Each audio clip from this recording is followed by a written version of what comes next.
देखने को मिलता है कि बहुत सारे विद्यार्थी बहुत प्रयत्न करते हैं, मेहनत करते हैं, 2 बार 3 बार 4 बार।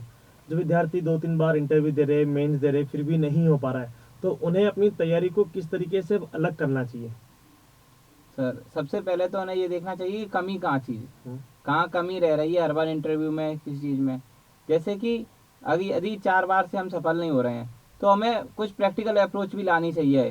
जैसे हम सुबह पढ़ लिया, मेंस राइटिंग करनी जैसे कि आप सर करवाते हैं, सुबह मेंस राइटिंग की, उसके बाद आप किसी को ऑफिस ज्वाइन कर लिए, कोर्ट गए, कोर्ट में जाके चीज़ें देखी हमने किस प्रकार प्रैक्टिकली इनका जो लागू किस प्रकार से हो रहे हैं ये। हम्म, तो ये सब देखकर इससे क्या है प्रैक्टिकली अप्रोच बनती है। और इंटरव्यू में सर मेरे से बहुत ज़्यादा प्रैक्टिकली क्वेश्चन पूछे गए थे सर। हाँ।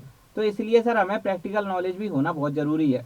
मेरे पिताजी ने प्रैक्टिकल क्वेश्चंस के लिए मुझे कुछ गाइड किया था हम्म, और मैं भी काफ़ी कोर्ट वगैरह गया था, तो मुझे इन चीज़ों में ज़्यादा परेशानी नहीं हुई क्योंकि मुझे प्रैक्टिकली उनका पता था।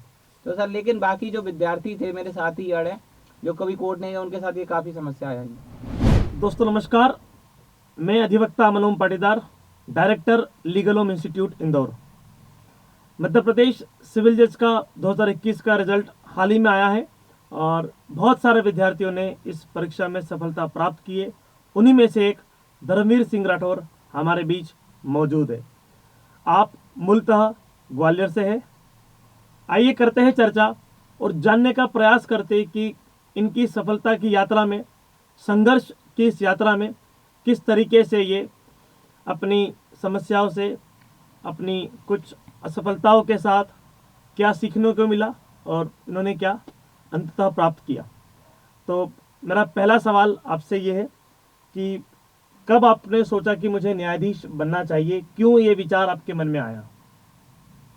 सर जब मेरे पिताजी एडवोकेट हैं तो घर में हमारा माहौल ऐसा था कि उन्होंने सिविल जज की तैयारी की थी पर किसी कारण वो सफल नहीं हो पाए थे।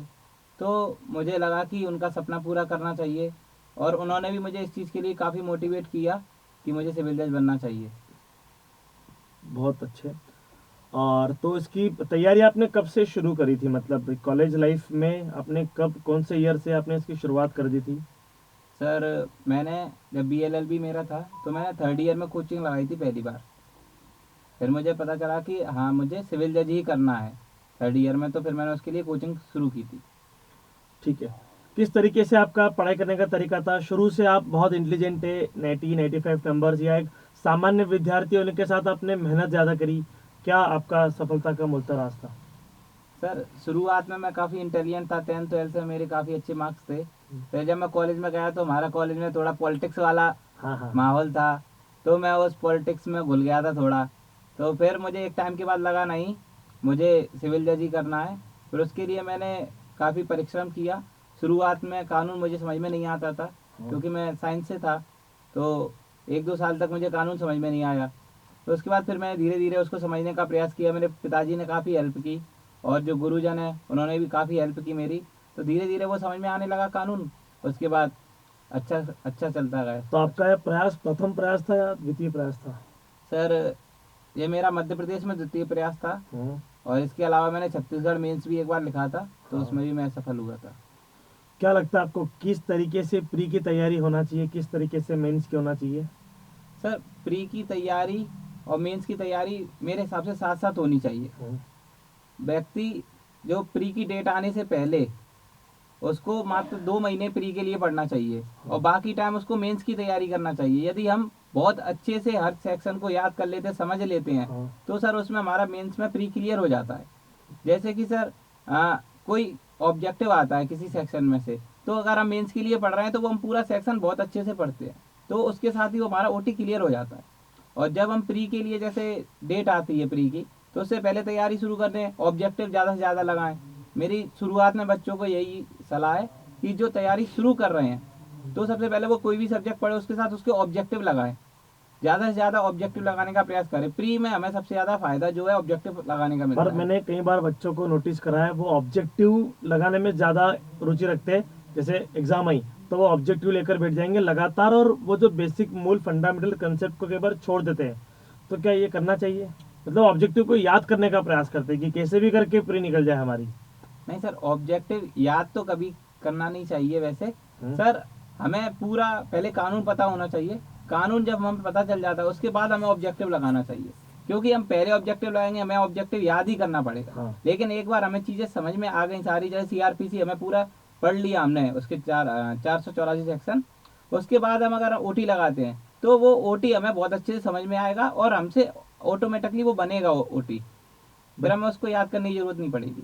एक और शिकायत रहती है कि लॉ याद नहीं होता है, बड़ी परेशानी होती है, इतने सेक्शन से इतनी धाराएं। तो इस मुश्किल को आपने कैसे इससे आपने किया? शुरुआत में तो सर मुझे लॉ समझ में ही नहीं आता था, हम्म। तो धीरे धीरे पहले मैंने इसको समझना प्रयास किया। मैंने रटने की कभी कोशिश नहीं की, मैंने समझने का प्रयास किया कि लॉ एक बार वर्ड समझ में आए, क्योंकि उसके वर्ड इतने टफ होते हैं हाँ। कि वो समझ में ही नहीं आते। तो मैंने धीरे धीरे पहले लॉ को समझने का प्रयास किया, और समझने के बाद फिर मैंने उसको जैसे आईपीसी है तो आईपीसी एक बार पढ़ा, 2 बार पढ़ा, 4 बार, ऐसे करके मैंने आईपीसी कम से कम 20 से 25 बार पढ़ा होगा। तो इतनी बार पढ़ने से वो चीज़ें खुद याद हो जाती हैं, उसके लिए हमें अलग से याद करने की जरूरत नहीं पड़ी फिर। तो जब आप पढ़ते थे तो ऐसा सोच के पढ़ते थे कि मैं सिविल जज के लिए पढ़ रहा हूँ तो इसको छोड़ दूँ, इसको पढ़ लेता हूँ, ये मेंस में आएगा, ये प्री में आएगा, ये यहाँ आएगा, इस तरीके से करते थे? एक सामान्य लॉ में रुचि रखकर उसको पढ़ने के लिए, समझने के लिए, मतलब वकालत में भी काम आ जाए और कहीं भी काम आ जाए, तो आपका जो दायरा था पढ़ने का वो किस तरीके से था? सर मैं किसी सेक्शन को भी पढ़ता था तो हर एक सिनेरियो के हिसाब से, कि हर एक एस्पेक्ट के हिसाब से पढ़ता था, कि इसका वकालत में कैसे हम यूज कर सकते हैं अगर, हाँ। और सिविल जज के लिए हम कैसे, जैसे हम चोरी पढ़ते हैं हाँ। तो सर चोरी में जो उसकी इंग्रेडिएंट है वो पढ़ लो, फिर हम उसको भाषा की रटने की जरूरत नहीं पड़ेगी। हाँ। फिर वो इंग्रेडिएंट्स के हिसाब से, जो आवश्यक तत्वों के हिसाब से हमें खुद अपनी परिभाषा बना सकते हैं। तो सर इस प्रकार से मैंने लॉ को पढ़ा, जिससे ओटी भी उसमें मेरी क्लियर हुई और साथ में मेंस की आंसर राइटिंग भी मेरी उसी के साथ साथ क्लियर होती गई। इस सफलता में, इस सफलता का श्रेय आप किन, आपके दोस्तों को, माता पिता को, उनका क्या रोल रहा और क्या विशेष कोई बात अगर आप बताना चाहो? सबसे ज़्यादा सर इसमें रोल मेरे पिताजी का है। उन्होंने हमेशा मुझे मोटिवेट किया, कभी भी उनने ये नहीं कहा कि तुम्हें इस प्रकार से नहीं पढ़ना चाहिए। उन्होंने हमेशा मुझे मोटिवेट किया कि तुम जो चाहते हो वो तुम बन सकते हो। क्या होता है, अभिभावक जो होते हैं उनको हमेशा अपने बच्चों पर प्राउड होना चाहिए कि ये जो कह रहा है वो ये बन के दिखा देगा। मेरे पिताजी को मुझ पर इतना विश्वास था कि वो कहते थे जो तू चाहता है वो तू बन के दिखा देगा, इसमें कोई शंका नहीं है। तो सर मेरे पिताजी ने बहुत मोटिवेट किया, और माताजी ने खाने पीने का सबका बहुत अच्छे से, सबसे ज़्यादा प्रेम मुझे अपनी माताजी के साथ है, तो उन्होंने मेरा काफ़ी ध्यान रखा। इसके अलावा सर गुरुजन जो थे उनका भी बहुत आशीर्वाद मेरे ऊपर रहा, और प्रभु श्री राम की सबसे ज़्यादा कृपा। बिल्कुल बिल्कुल। और जैसा कि आप जो पढ़ने का तरीका था वो दोस्तों के साथ था या स्वयं अकेले पढ़ना पसंद करते थे? सर दोस्तों के साथ पढ़ना मुझे ज़्यादा पसंद था। हाँ।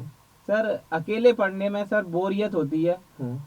कभी कभी हमारा मन भी नहीं लगता है। लेकिन जब हम दोस्तों के साथ पढ़ते हैं तो सर हमें एक लॉ जो है हम हर एक एस्पेक्ट में पढ़ लेते हैं उसको, उसके साथ क्या है हम उसका प्रैक्टिकल अप्रोच भी देख लेते हैं, और जब हम डिस्कस करते हैं तो एक सेक्शन के बारे में कई चीज़ें ऐसी आती हैं जो हम अकेले नहीं कर सकते। हाँ, चूंकि 4 विद्यार्थी 4 अलग अलग रेफरेंस से पढ़ा होगा तो एक ही सेक्शन के ऊपर 4 अलग अलग बातें हमें मिलती है। तो इसका मतलब जब आप तैयारी करें किसी परीक्षा की तो आपके पास एक अच्छा सर्कल, बहुत बड़ा तो नहीं पर 3 या 4 दोस्तों का एक सर्कल होना चाहिए, और आपके पास भी वो सर्कल जी था सर। निश्चित रूप से। और आप इस सफलता के बारे में, इस पूरी संघर्ष के बारे में और क्या कहना चाहेंगे? आप सफलता को क्या मानते हैं? उसके लिए और क्या क्या ज़रूरी है? पढ़ाई तो एक है ही चीज़ जो करना ही हमें, इसके सिवा ज़िंदगी में वो कौन सा डिसिप्लिन होना चाहिए? सर मैंने एनसीसी की थी, तो वहाँ से मुझे एक डिसिप्लिन में रहने का अपना पूरा तरीका, कि सुबह से लेकर शाम तक हमें कैसे रहना है, बिल्कुल एक तरीका, अनुशासन जो होता है मुझे वहाँ से सीखने को मिला। तो ये इसने ही मुझे काफ़ी वो किया कि कब उठना है, उसके बाद कितने बजे हमें पढ़ाई स्टार्ट करनी है, किस सब्जेक्ट को कितना टाइम देना है। सीआरपीसी पढ़ रहे हैं तो ऐसा नहीं पूरे दिन सीआरपीसी पढ़ेंगे तो बोर हो जाते हैं, तो सीआरपीसी पढ़ ली, फिर दूसरा सब्जेक्ट उठा लिया जो अपना इंटरेस्टेड है। इसके अलावा सर नॉवेल्स वगैरह पढ़ लेता था मैं, भगवत गीता, इन चीज़ों में मेरी रुचि थी, और मित्रों के साथ घूमना फिरना ये सब भी मैं बराबर करता था। तो मतलब जैसे आप सीआरपीसी लेकर बैठे पढ़ने, सीआरपीसी आपने शुरू करा, अगर आधे घंटे में मान लो आपको थोड़ा टफ लगा, आपने शुरू से शुरू करा पर जैसे अरेस्ट के प्रावधानों पे आया आप उलझ गए, अब आपको पढ़ने का मन नहीं कर रहा है, तो अब आप किताब बंद कर देंगे और पढ़ाई बंद कर देंगे, या सब्जेक्ट को चेंज कर लेंगे, या उसी सब्जेक्ट के टॉपिक को चेंज कर लेंगे? ऐसी स्थिति में जब किसी एक सब्जेक्ट से बोरियत हो तब क्या करना चाहिए?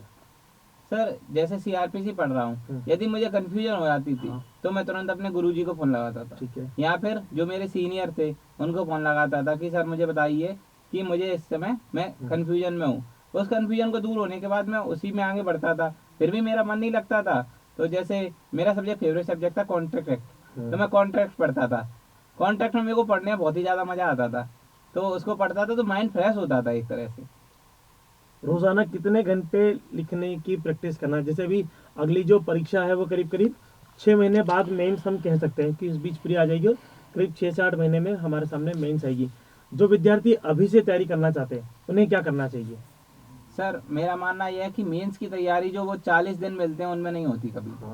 क्योंकि मेंस की तैयारी हम शुरुआत में, मैं पिछले बार मेंस में मेरे साथ यही हुआ कि मैंने तैयारी प्री के बाद उसमें शुरू की, तो सर मुझे काफ़ी कठिनाइयाँ हुई, जजमेंट राइटिंग में काफ़ी कठिनाई हुई, इंग्लिश ट्रांसलेशन, क्योंकि मेंस सर 4 पेपर है और वो 4 पेपर हमें प्री से पहले ही बिल्कुल क्लियर करके चलने हैं। हमें जजमेंट राइटिंग भी आनी चाहिए, ट्रांसलेशन भी हमारा ठीक होना चाहिए और लॉ भी हमारी कमांड अच्छी होनी चाहिए।